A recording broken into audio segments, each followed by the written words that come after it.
In June 1930, the United States Congress passed a law that was supposed to protect American workers. It was supposed to bring jobs back home. It was supposed to make America strong again. Within 3 years, global trade had collapsed by 66%. Unemployment in the United States had reached 25%. Banks were failing across Europe and North America at a rate never seen before. And what had started as a stock market crash in 1929 had become the Great Depression. The law was called the Smoot-Hawley Tariff Act, and it is considered by most economists to be the single most catastrophic economic policy decision of the 20th century. Right now, in 2025 and 2026, the United States is repeating it almost exactly, not in every detail, but in every pattern that matters. And if you understand what happened in 1930, you already know how this story ends. Let us go back to the beginning. October 1929, the New York Stock Exchange collapsed. In a single week, the market lost $14 billion in value. That was an almost incomprehensible sum at the time. But here is the thing that most people do not know. In October 1929, the crash was bad, but it was not yet a catastrophe. Recessions had happened before. Markets had crashed before.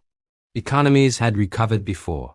What turned the crash of 1929 into the Great Depression was not the crash itself. It was what the government did next. In the months following the crash, American manufacturers and farmers started lobbying Congress. They wanted protection. They wanted tariffs on imported goods so that foreign competition could not undercut them. The argument was simple and politically appealing. If we tax imports, Americans will buy American products instead. Jobs will come back. Factories will reopen. Farms will survive. 2 senators, Reed Smoot of Utah and Willis Hawley of Oregon, sponsored the bill. Over 1,000 American economists signed a public letter urging President Hoover not to sign it. They warned him explicitly that other countries would retaliate, that global trade would contract, that the result would be deeper economic pain, not recovery. Hoover signed it anyway. On June 17, 1930, the Smoot-Hawley Tariff Act raised duties on over 20,000 imported goods. Some tariffs went as high as 45 to 50%. It was the highest tariff wall in American history up to that point. And the response from the rest of the world was immediate and devastating. Canada, America's largest trading partner, retaliated within weeks. Britain abandoned its century-long policy of free trade and introduced its own tariffs. France, Germany, Italy, Spain, and dozens of other countries all raised their own barriers. By 1932, global trade had fallen from roughly $6 billion annually to under $2 billion. A collapse of 66% in less than 3 years. American exports fell by 61%. Farm prices collapsed. Factories closed. Banks failed. The unemployment rate in the United States went from 3% in 1929 to 25% by 1933. 1 in 4 Americans who wanted a job could not find one. Not because of the stock market crash, because of what the government did after the crash. The economists who had warned Hoover were right about everything. Every single prediction they made came true. And the lesson was so painful, so documented, so clear that for the next 80 years, every major economy on earth treated free trade as an almost sacred principle. The entire post-war global economic order, the IMF, the World Bank, the WTO, was built specifically to prevent another Smoot-Hawley from ever happening again. That lesson cost tens of millions of people their livelihoods. It contributed to the political instability that brought extremist governments to power across Europe. It helped create the conditions that led to the Second World War, all of it traceable, at least in part, back to one law, passed in June 1930, by a government that was trying to protect its people, and destroyed them instead. On April 2, 2025, the American president stood in the Rose Garden of the White House and announced what he called Liberation Day, a sweeping package of tariffs on imports from virtually every country on earth. The baseline tariff on all imports was set at 10%. On Chinese goods specifically, tariffs were raised to 145%. 145%. That is not a trade measure. That is a near total embargo on Chinese imports. The stated logic was identical to the logic of 1930. Protect American workers. Bring manufacturing back home. Make America strong again. The words were almost interchangeable with the speeches given in Congress 95 years earlier, and the response from the rest of the world was also almost identical. China immediately announced retaliatory tariffs of 125% on American goods. The European Union prepared counter-tariffs on American products worth hundreds of billions of dollars. Canada introduced tariffs on $25 billion worth of American imports. Japan, South Korea, and Australia began emergency trade negotiations to reduce their dependence on American markets. Within days of the announcement, global financial markets went into shock. The S&P 500 lost 10% of its value in 2 days. $3 trillion in market value disappeared in 48 hours. It was the fastest 2-day market decline since the crash of 1987. The bond market, usually a safe haven in times of crisis, also began to destabilize.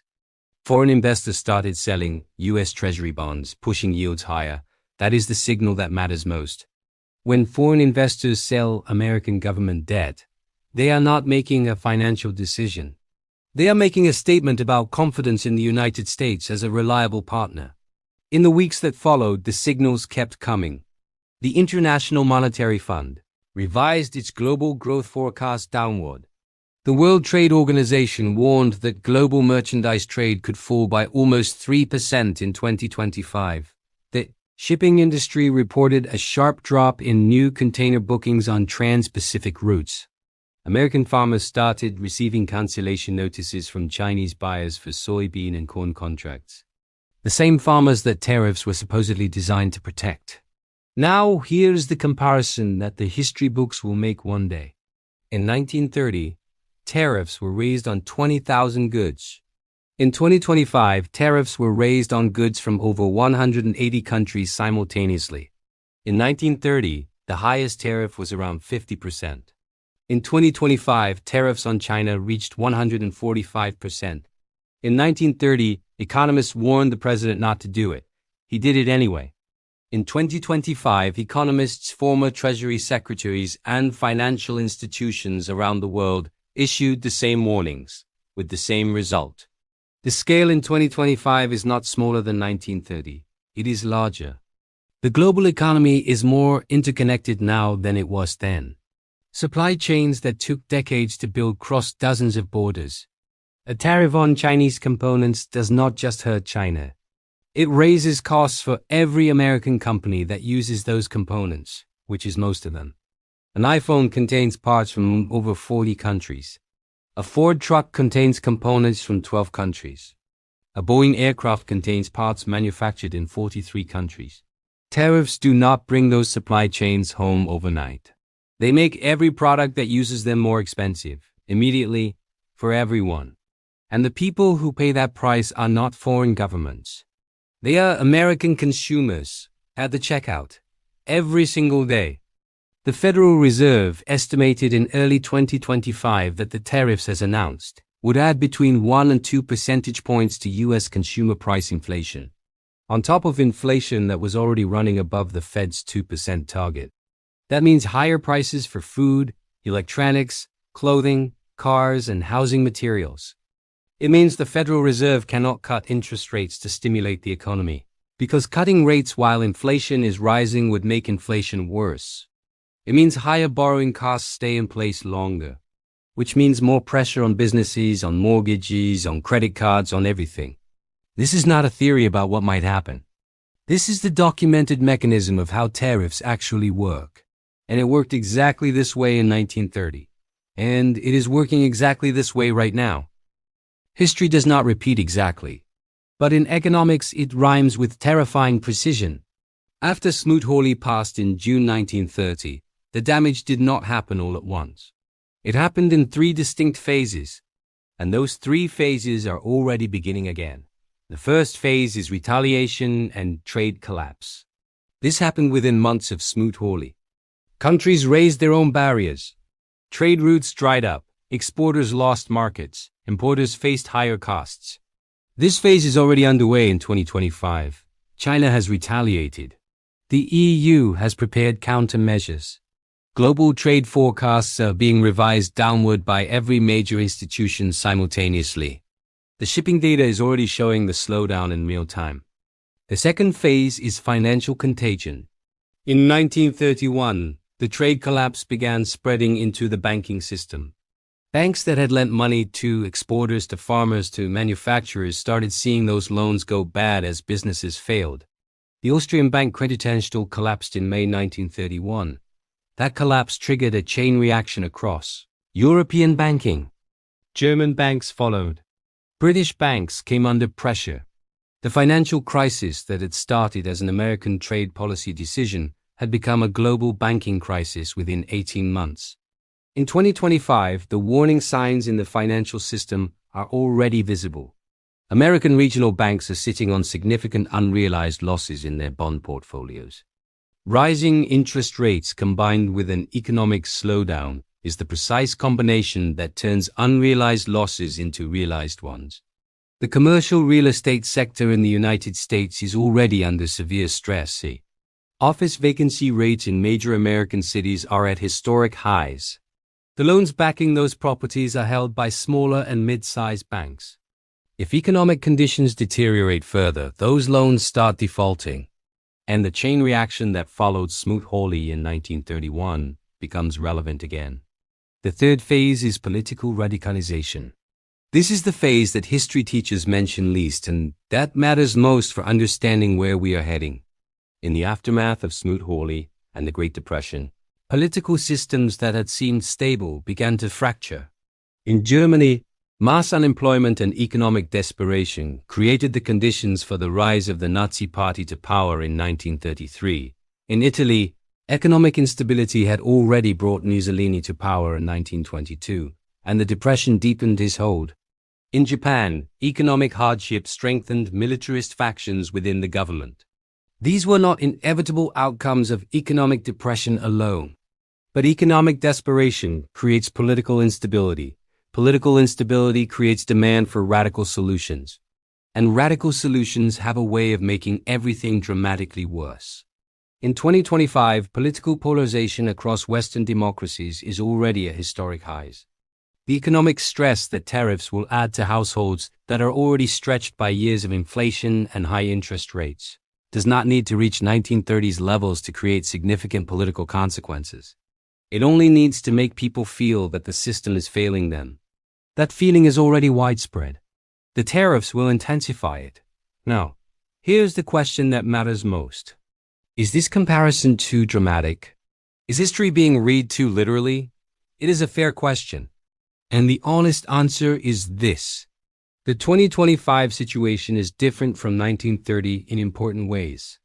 The global financial safety nets built after World War II, the IMF, central bank coordination, deposit insurance, are more robust than anything that existed in 1930. Those structures will slow and soften the damage compared to what happened then. But they will not prevent it entirely. Because the fundamental economic mechanism is the same. Tariffs raise costs. Costs reduce trade. Reduced trade slows growth. Slower growth means less employment. Less employment means less spending. Less spending means more business failures. More failures mean more unemployment. That cycle does not care what year it is. It does not care who signed the law. It follows its own logic. Every time. In 1930, most ordinary people did not understand what Smoot-Hawley was. It was a technical piece of trade legislation. It was covered in financial newspapers, but not on front pages. Most people found out what it meant when the factory closed, when the bank shut its doors, when the farm could not sell its harvest. By then, it was too late to do anything about it. You are watching this in 2025 or 2026. The tariffs have been announced.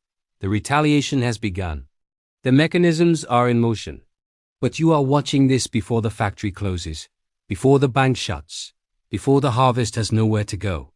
That is a significant advantage. If you use it, let us look at what actually happened to ordinary people during the Great Depression, and what the people who came through it relatively intact did differently. The first thing that happened was inflation followed by deflation. Initially, tariffs caused prices to rise as import costs increased. Then, as the economy contracted and demand collapsed, prices fell sharply. The people who were hurt most were those carrying debt. When prices fall but your debt stays fixed, your real debt burden increases. A farmer who had borrowed $10,000 to buy land found that his crops were worth half what they had been worth before. But the loan was still $10,000. Debt became a trap that thousands of families could not escape. The people who survived best were those with little or no debt, those who held tangible assets that retained real value, and those who had savings in a form that could not be inflated or deflated away. In 1930, that meant gold, farmland, and essential businesses like food and utilities. In 2025, the equivalent principles apply even if the specific assets have changed. Debt at variable interest rates in a period of economic uncertainty is dangerous. Fixed-rate debt is less dangerous but still a burden if income falls. Assets with intrinsic value that do not depend on the health of financial markets have historically provided protection during periods of economic disruption. The sectors that suffered most during the Great Depression were luxury goods, discretionary consumer spending, financial services, and export-dependent manufacturing. The sectors that held up best were food production, essential utilities, healthcare, and anything that people needed regardless of economic conditions. Those patterns have repeated in every major economic contraction since. They are not guaranteed to repeat exactly in the same way, but the underlying logic is consistent enough that it is worth understanding.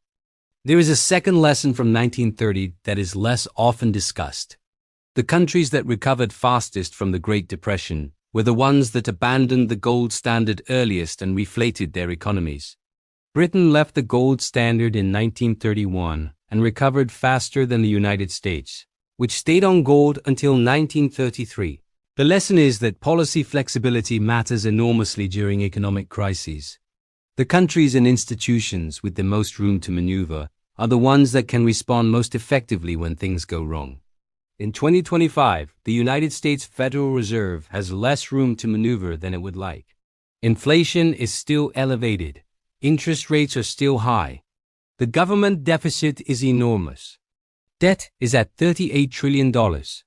That means the standard tools for fighting a recession, cutting rates and spending more, are both more politically complicated and more economically risky than they were in previous downturns. That is not a reason for panic. It is a reason for clear thinking. The question is not whether the tariffs will cause economic damage. They already are. The data is already showing it. The question is how much damage, how fast, and whether the policy reverses before it compounds. History gives us one clear piece of guidance on that question. In 1930, the tariffs were not reversed quickly enough. The political pressure to admit the mistake was too great. The domestic constituencies that had lobbied for protection did not want to be blamed for the consequences.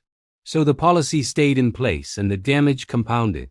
Whether that pattern repeats in 2025 depends on decisions that have not yet been made by people who are watching the same economic data you now understand. The difference between them and you is not information. It is whether that information changes anything. Wealth of empires exists for people who want to understand the patterns before they complete. Not after. Subscribe, because the next video continues this story. Into what happens when the biggest economies on earth stop trusting each other, and what that has always meant for the people living through it.